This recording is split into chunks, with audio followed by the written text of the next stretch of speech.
Hello guys, welcome back to P9H DUO here with the second episode of the Brighton career mode.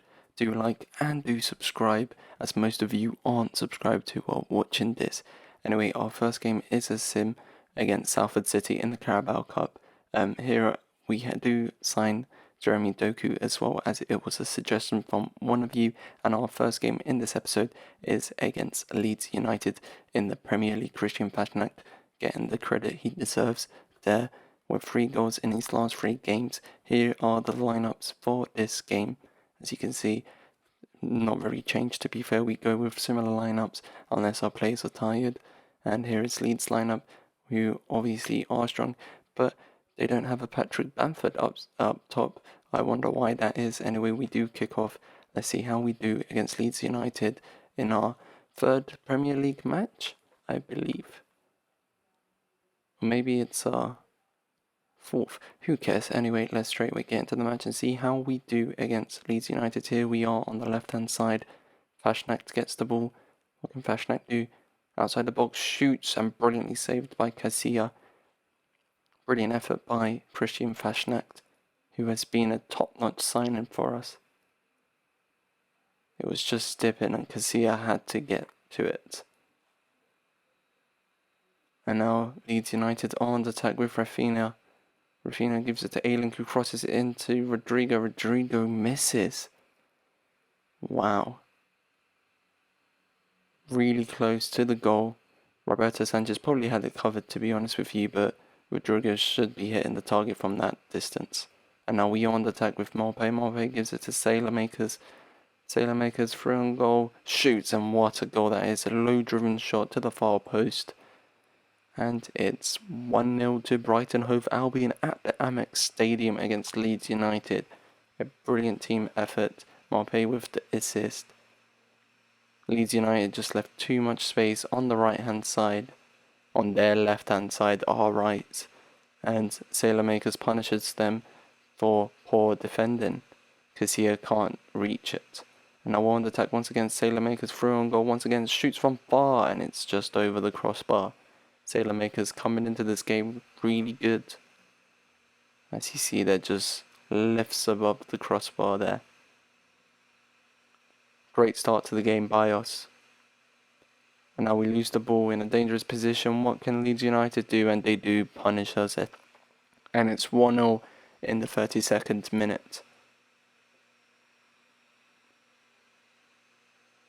We just try to pass out and we lose the ball, and then they punish us. Roberto Sanchez beaten at his near post once again. He was really close to it, just couldn't get a fingertip to it. And now Leeds United oh never mind, it's a second half war on the attack. What can Sailormakers do? Crosses it into Fashnak, who drills it into the back of the net. And he goes to celebrate with his fans. He is becoming a fan favourite really quickly, Fashnak. Obviously, we signed him from Young Boys, from the Swiss League. And he has adapted to the Premier League really well. What a brilliant hit by him. Great goal. Sailormakers with the cross. And now Leeds United on the attack. Matthias Click gives it to Calvin Phillips. And the game does end 2-1. Let's get into the next game. And it is against Arsenal. If you haven't watched the Arsenal Rebuild career mode, I did. Go watch it. We did, in fact, no spoilers, but we did win a fair bit of trophies there. Thierry Henry's Tifo is up there at the Emirates. Let's see how we do in our second game of the episode.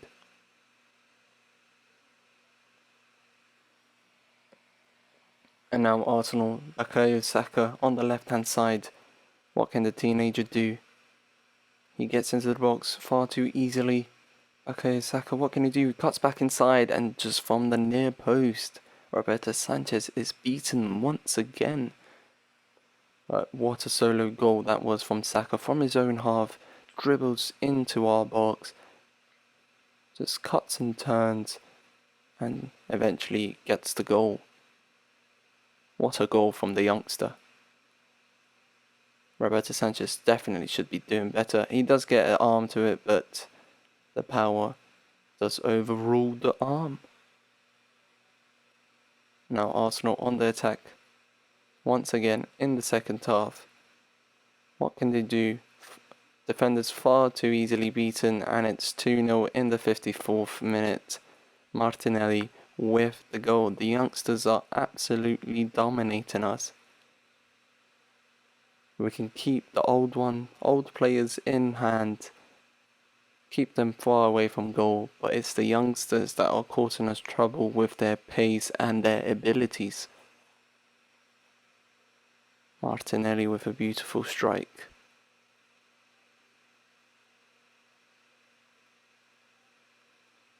Okay, Arteta doesn't look anything like himself. Might be a bit sick maybe in game. And now they're once again beating our defense way too easily, and it's 3-0, and this is getting embarrassing at the Emirates. It is the 65th minute. We aren't getting into this game, but hopefully we can get a consolation goal. Defense far too easily beaten. Roberto Sanchez has nothing he can do there, to be fair. Once it's hit with power, it's too close for him to have any reflexes, and now it is 4-0 in the 73rd minute. Hopefully we can just defend and look to not concede any more goals. But Arsenal dominated us quite horrifically, to be honest with you. Quite a traumatic experience for our lads at the Emirates. Roberto Sanchez just a bit too late with the legs. And now we're on the attack. McAllister gives it to Maupay. What can Maupay do? And it's wide, and the game does end 4-0 at the Emirates. Let's get into our next game.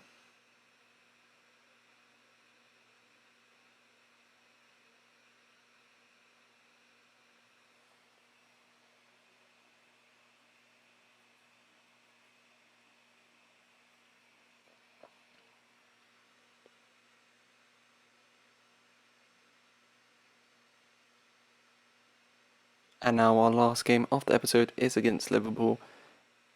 Two heavyweights of English football back to back for our Brighton and Hove Albion. But hopefully we can show more of a fight against Liverpool than we did at the Emirates, as it is at our home stadium, so hopefully we can not disappoint our home fans. We do kick off, and now Liverpool on the attack. Robertson crosses it in, and it's headed out, and we lose the ball. We just can't get the ball. We can't transition from defence to attack easily, and that causes a lot of troubles, not only in our Brighton career mode, but also Inter Milan career mode, and that is 1-0 to Liverpool with Gini Wijnaldum with the goal. Very disappointing defence.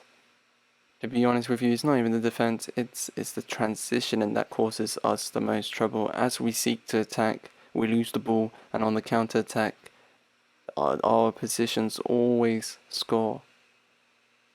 And it's 1-0 to Liverpool. And now they're on the attack once again with Mohamed Salah, who gives it to Roberto Firmino. And Roberto Firmino, from such a tight angle, manages it to get the ball into the net.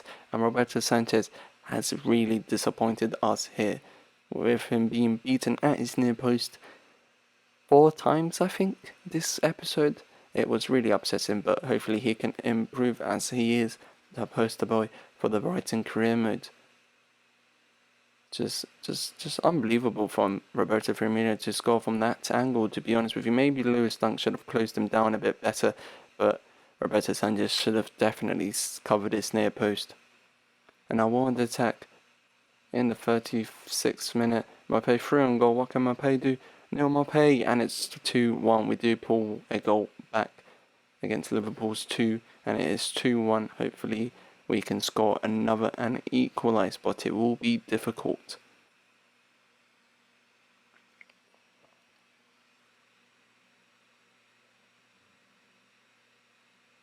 Brilliant play by us.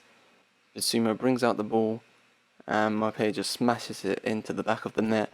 And that's the transition I was talking about. Bissouma did it perfectly there. He was able to bring the ball out without being tackled, which most times we do lose the ball, and which is why we concede a lot of goals. But we're on the attack straight after the break, and Pascal Gross, 2-2. Pascal Gross, the talisman of this career mode, a fan favourite of the Brighton and Hove Albion fan base, has scored the equaliser against Liverpool at the Amex Stadium. Pascal Gross, in the 66th minute, equalises for us. Fantastic team effort to pass it out of trouble and to get to attack. And now Liverpool on the attack. James Milner. I don't know if that was James Milner, to be honest with you, but we're trying to see. And once again, we lose the ball on transition, and now they're on the attack. Origi gives it to James Milner. James Milner smashes it in once again at the near post. Roberto Sanchez just does not know how to keep his near post covered. If you have any goalkeeper suggestions, do comment down below in the comment section, and I will try to get them next transfer window, which would be the January transfer window. Just unbelievable counter attack, and James Milner smashes it in. Terrible defending. We have been really poor at defending, but our last attack in the 91st minute. Can we equalise? What can we do? Fashnacht is through on goal. Fashnacht, and it's saved. What a save it is, Pascal Gross. And he scores, and it's an equaliser in the 93rd minute. In the final minute of extra added time, Pascal Gross equalises once again for Brighton Hove Albion, and the fans are going crazy. Some have even invaded the pitch. The stewards are holding them back. Roberto Sanchez, happy that his mistakes haven't cost us at least a point this game, is celebrating at his goal. Fashnacht surely should have scored that, but Alisson saves, and then Pascal Gross gets into a better position and shows Fashnacht how it's done. And it's 3-3. What a game this has been. What a game it has been. Pascal Gross with 2 equalisers in one game.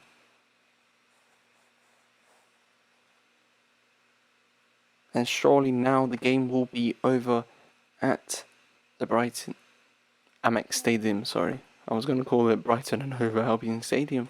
And the game is over at the Amex Stadium. Liverpool 3, Brighton 3.